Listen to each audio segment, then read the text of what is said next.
Did you know na ang mga political dynasty sa Pilipinas ay galing pa sa mga sinaunang datu?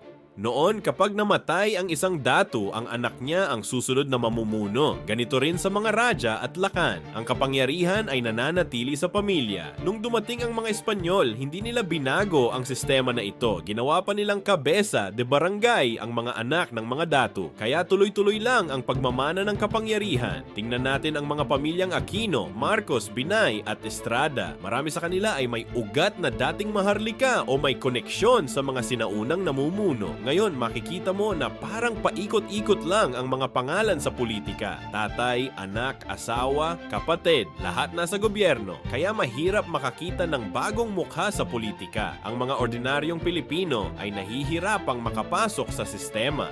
Lesson: ang pag-unawa sa kasaysayan ay tutulong sa atin na gumawa ng mas matalinong desisyon sa pagboto. Ano sa tingin mo? Dapat ba nating baguhin ang sistemang ito?